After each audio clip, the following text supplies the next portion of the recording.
This video is all about Everest, the Everest Base Camp trek.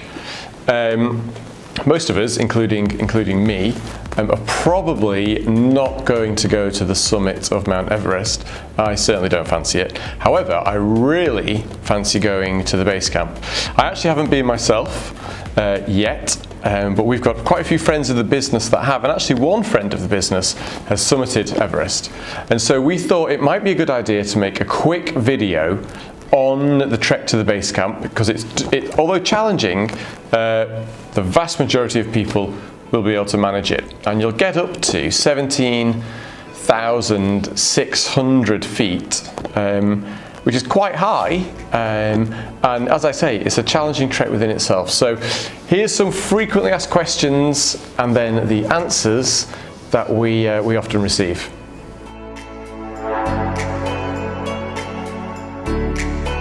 The best time to visit the base camp is maybe easy to say when is best not to go.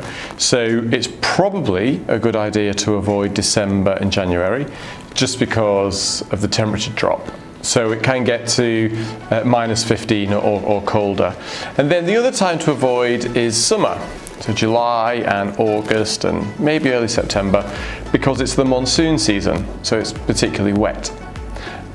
Base camp's very busy in April and May, because that's when summits of Everest start to happen. It's the season for summiting. Lots of people prefer trekking in September and October because it's less busy, it's cooler but not cold, you're past monsoon season, and it's just nice, favourable conditions.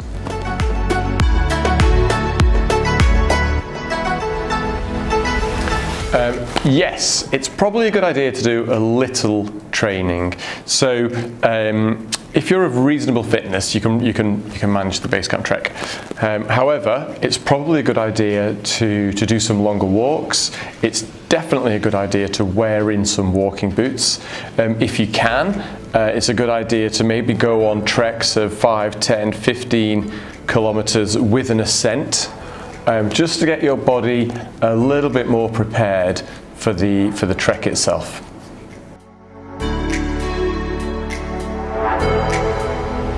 How much will it cost?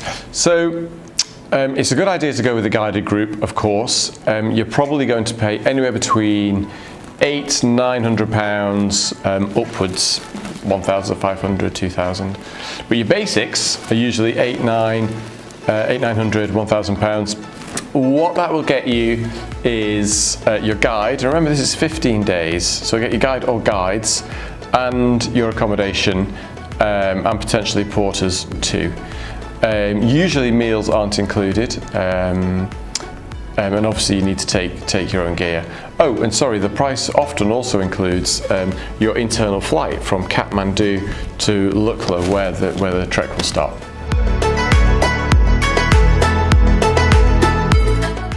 Yes, you can buy meals on the way, and actually most people prefer to buy meals on the way. There are lots of tea houses on the trekking routes on any given day, and that's where you can pick up the local food. And in the guest houses overnight and the tea houses, obviously you can pick up breakfast. And by paying as you go, it means that you can determine how much you spend and how much you eat and drink.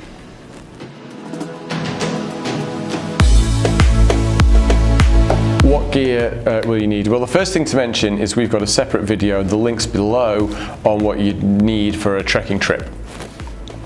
For this particular trip, there are a few key things you need. So you need a sleeping bag. You're going to need kind of layers of clothes rather than big kind of jumpers. You're probably going to need a base layer. You're probably going to need sun cream. You're probably going to need sunglasses, and you're definitely going to need some walking boots which are worn in. Avoid new walking boots in particular at all costs, because it's going to cause some pain and you'll just be in discomfort, and you won't have a good time. But as I say, check out the other video specifically made about trekking trips and what to pack.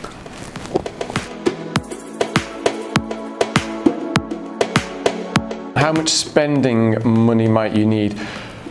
Not too much. The key things to spend money on per day are going to be your meals, which we would say budget around £20 per day.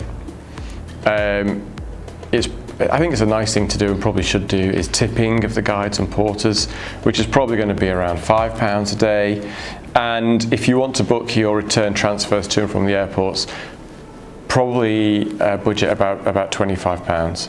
So give or take £25 per day plus your transfers at either end.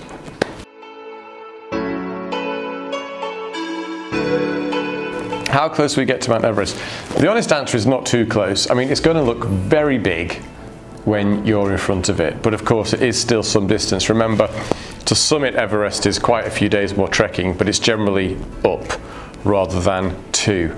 And you are staying at the base camp where everyone who summits Everest will also stay. So you are as close as you can be without trekking up the mountain.